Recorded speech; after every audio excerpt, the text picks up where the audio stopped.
Hello guys. तो अपन जनसंख्या जो चैप्टर है, ठीक है, उस जनसंख्या चैप्टर के यानी कि पॉपुलेशन जो चैप्टर है उसकी चर्चा करेंगे। ठीक है, तो चैप्टर का नाम क्या है? जनसंख्या। ठीक है, इसकी अपन चर्चा करेंगे। ये कहाँ पे आता है? ये राजस्थान की जियोग्राफी है। ठीक है, उस राजस्थान की जियोग्राफी के अंदर अपन इस टॉपिक की चर्चा करते हैं। ठीक है, तो इसके अंदर सबसे पहले अपन देखेंगे कि भारतीय जो जनगणना है, ठीक है, भारतीय जनगणना, उस भारतीय जनगणना का इतिहास क्या रहा है। ठीक है, तो भारतीय जनगणना का इतिहास सबसे पहले देखेंगे कि भारत के अंदर जो जनगणना है उस जनगणना का उल्लेख कहाँ कहाँ पर मिला है। प्राचीन काल पे उसका उल्लेख कहाँ कहाँ पर मिला है, ठीक है, और मध्यकाल में उसका उल्लेख कहाँ पर मिला है, और आधुनिक काल में उसका उल्लेख कहाँ पर मिला है। तो प्राचीन काल की जब बात करें तो प्राचीन काल के अंदर एक पुस्तक है जिसका नाम है अर्थशास्त्र।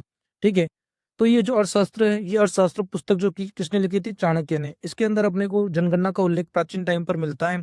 ठीक है, और ये बात करें तो जो चाणक्य है वो मौर्य काल के अंदर यानी कि चंद्रगुप्त हैं, चंद्रगुप्त मौर्य उसके काल की बात है। ठीक है, और चंद्रगुप्त मौर्य के जो गुरु हैं वो भी चाणक्य है। चाणक्य का दूसरा नाम आप जानते हैं, कौटिल्य है। ठीक है, तो सबसे पहले जब आपको पूछा जाए कि भारतीय जनगणना का जो इतिहास है वो प्राचीन काल में कहाँ पर इसके भारतीय जनगणना का उल्लेख मिलता है, तो जनगणना का उल्लेख प्राचीन काल के अंदर अर्थशास्त्र जो पुस्तक है जो कि चाणक्य के द्वारा लिखी गई थी, जो कि मौर्य काल के अंदर है, इसके अंदर जनगणना का उल्लेख मिलता है। और अगर दूसरा अपन बात करें तो मिडाइवल यानी कि मध्य काल। ठीक है, तो मध्य काल के अंदर एक पुस्तक है जिसका नाम है आईन अकबरी। इसके अंदर उल्लेख मिलता है जनगणना का। और जो आईन अकबरी की पुस्तक है ये लिखी गई थी अबुल फजल के द्वारा। किसके द्वारा लिखी गई थी? अबुल फजल। ये अबुल फजल कौन था? तो ये मुगल काल के अंदर जो दरबारी कवि था। ठीक है, तो ये मुगल काल के अंदर ये पुस्तक लिखी गई थी आईन अकबरी। और इसके अंदर जो अबुल फजल है इसने क्या किया? जनगणना का उल्लेख किया है। अब अपन बात करते हैं आधुनिक काल के अंदर। किसके अंदर? आधुनिक काल के अंदर। तो अपन जानते हैं कि आधुनिक काल है, उस आधुनिक काल के अंदर जो आधुनिक काल के अंदर जो जनगणना का जो आधुनिक काल का जनक बोला जाता है, किस क्या बोला जाता है आधुनिक काल के अंदर? ये आधुनिक जनगणना का जनक है, ठीक है, वो किसको बोला जाता है? वो बोला जाता है लॉर्ड मेयो को। किसको बोला जाता है? लॉर्ड मेयो को। तो लॉर्ड जो मेयो है, इस लॉर्ड मेयो ने क्या किया आधुनिक काल के अंदर? या आधुनिक जनगणना है, उस आधुनिक जनगणना के अंदर इसका जनक माना जाता है क्योंकि इसने आधुनिक जनगणना कराई थी। और ये कब कराई थी? तो इसने आधुनिक जनगणना कराई थी 1872 ईस्वी में। अब अपन बात करें कि ये जो जनगणना हुई थी, ठीक है, ये कोई ऐसा नहीं था कि आपको एक रिपीटेटिव टाइम के साथ में और व्यवस्थित तरीके से इसने जनगणना नहीं की थी। जो 1872 में जो लॉर्ड मेयर ने की थी वो एक प्रकार से व्यवस्थित जनगणना नहीं थी और ना ही कोई एक फिक्स टाइम के बाद होने वाली जनगणना थी। तो इसके बाद में 9 साल बाद की बात है, 1881 ईस्वी के अंदर लॉर्ड रिपन आता है। ठीक है, इस लॉर्ड रिपन ने के काल में क्या हुआ कि व्यवस्थित यानी कि एक तरीके से एकदम पूरा का पूरा सिस्टमेटिक और 10 यानी कि एक रिपीटेटिव टाइम के बाद यानी कि 10 सालों के बाद में जनगणना की क्या हुई? शुरुआत हुई। तो अगर क्वेश्चन पूछा जाए कि सबसे पहले जनगणना आधुनिक है वो कब की गई, तो आधुनिक जनगणना है जो सबसे पहले की गई वो तो की गई थी लॉर्ड मेयो के द्वारा। ठीक है, लॉर्ड मेयो के द्वारा की गई थी आधुनिक जनगणना 1872 ईस्वी के अंदर। जबकि वो जो 1872 के अंदर जो जनगणना हुई थी वो व्यवस्थित जनगणना नहीं थी, ना कि 10 जनगणना थी। तो इसके बाद में 1881 की बात है, ठीक है, इसमें लॉर्ड रिपन आते हैं, उसके काल में व्यवस्थित और 10 जनगणना की शुरुआत हुई। अब अपने को ये भी क्वेश्चन पूछा जा सकता है कि भाई जनसंख्या या जनगणना अधिनियम, कौन सा अधिनियम? जनगणना अधिनियम, ये कब पारित किया गया? तो अपने को पता है ये भारत की स्वतंत्रता के बाद में ही पारित किया गया। तो भारत की जो स्वतंत्रता है 1947 के 1 साल बाद यानी कि 1948 में पारित किया गया। तो क्वेश्चन पूछा जाए कि जनगणना अधिनियम कब पारित किया गया, तो वो 1948 में पारित किया गया। और क्वेश्चन आए कि भाई साहब ये संविधान के अंदर जो जनसंख्या है ये कौन सी सूची का विषय है, तो ये जनसंख्या है, जनसंख्या वो संघ यानी कि केंद्र सूची का विषय है। मतलब कि केंद्र इस पर जो भी कानून बनाना चाहती है वो इसके लिए स्वतंत्र है। तो पूछा जाए क्वेश्चन कि भाई साहब जनसंख्या है वो जनसंख्या कौन सी सूची का विषय है, तो जनसंख्या संघ सूची का विषय है। और इसको कौन सी अनुसूची में रखा गया है, तो ये संविधान की 7वीं अनुसूची में रखा गया है। किसमें रखा गया है? संविधान की 7वीं अनुसूची में शामिल है। ठीक है, तो क्वेश्चन आपको अभी क्विक रिवीजन कर लेते हैं, ठीक है। तो अपने सबसे पहले क्या पढ़ा,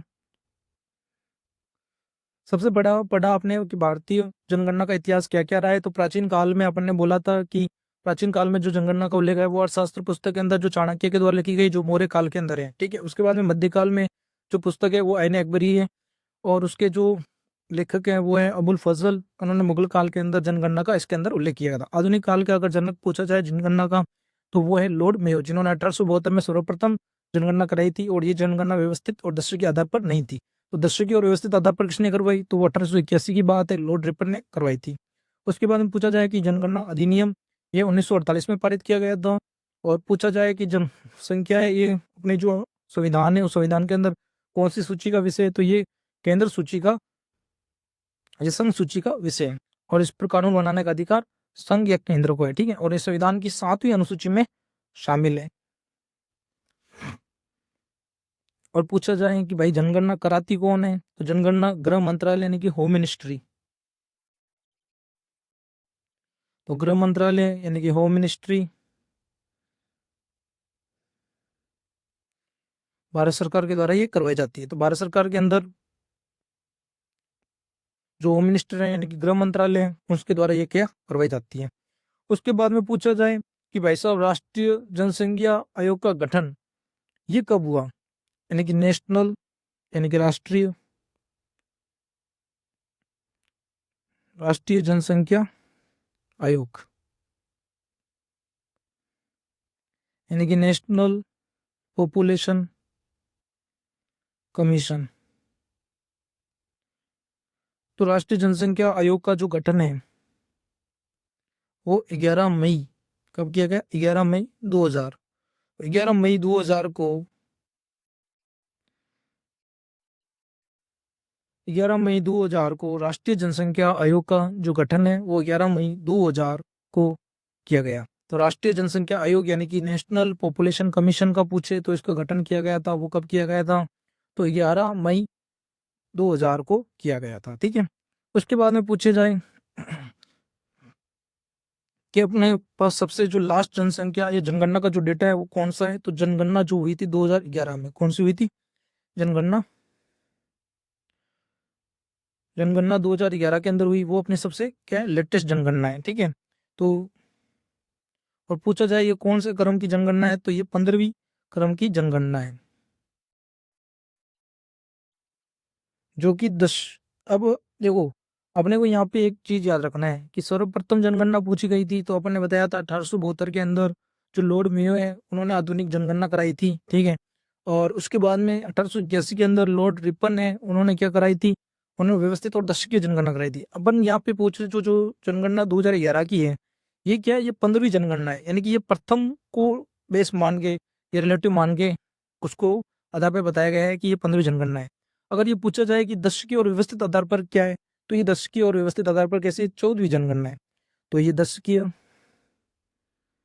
या फिर व्यवस्थित,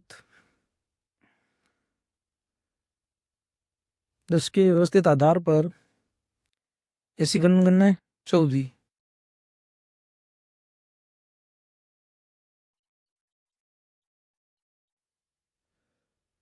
तो दशकीय या व्यवस्थित आधार पर ये 14वीं जनगणना है।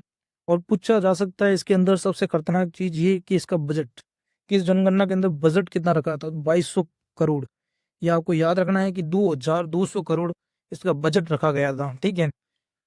इतने रुपए है, इतने रुपए का ये बजट रखा गया था 2011 की जनगणना में। तो 2011 की जनगणना के अंदर कितना खर्चा हुआ था, तो इसका जो खर्चा यानी कि बजट था वो 2200 करोड़ था। यानी कि अपन इसको प्रति व्यक्ति अगर काउंट करें, क्या करें, प्रति व्यक्ति जनगणना पर कितना खर्चा हुआ, तो 18.19 रुपए का खर्चा हुआ। कितना का खर्चा हुआ, 18.19 रुपए का खर्चा हुआ,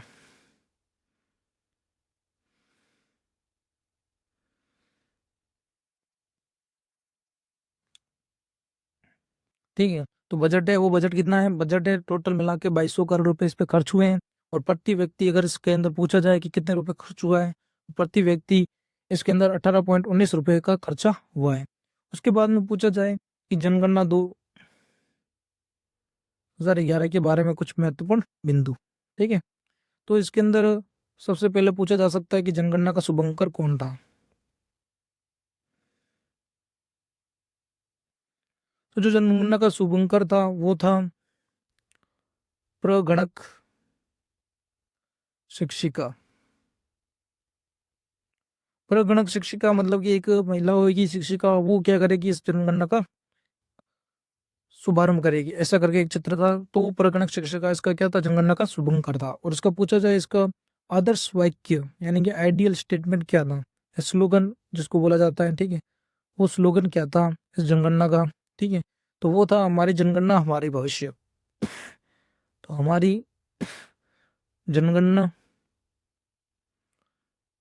हमारा भविष्य, तो ये इसका स्लोगन या आदर्श वाक्य था। तो पूछा जा सकता है कि जनगणना 2011 के अंदर जनगणना शुभंकर क्या था, तो वो तो प्रगणक शिक्षिका, और जो इसका आदर्श वाक्य था, ये स्लोगन था, वो हमारी जनगणना हमारा भविष्य।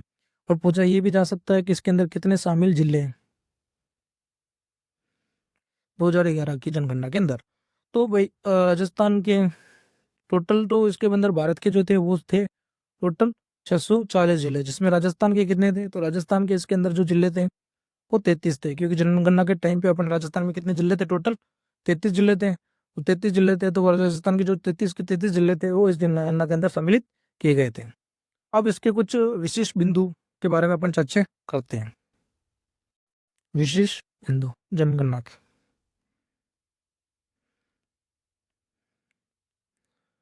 ये पहली बार था जिसके अंदर अपने जनगणना को राष्ट्रीय जनगणना रजिस्टर में लिखा गया। तो भाई पूछा जाए कि ऐसी कौन सी जनगणना थी जिसको राष्ट्रीय जनगणना रजिस्टर के अंदर लिखा गया, तो ये जनगणना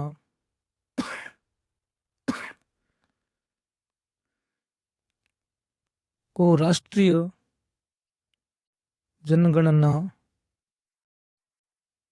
रजिस्टर में पहली बार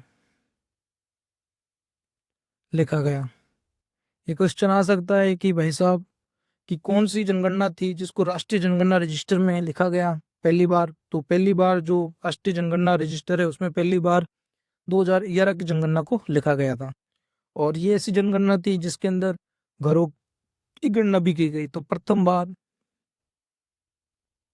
घरों की गणना की गई। इसमें ये भी इम्पोर्टेंट बात है कि इसके अंदर किन्नरों को, जिसको किन्नरों को इस जनगणना में पहली बार शामिल किया गया।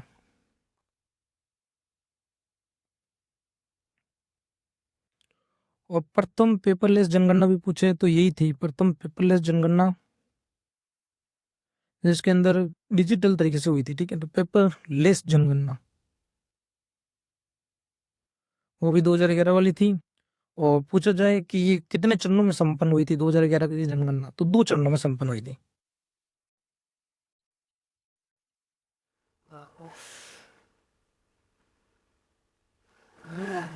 वो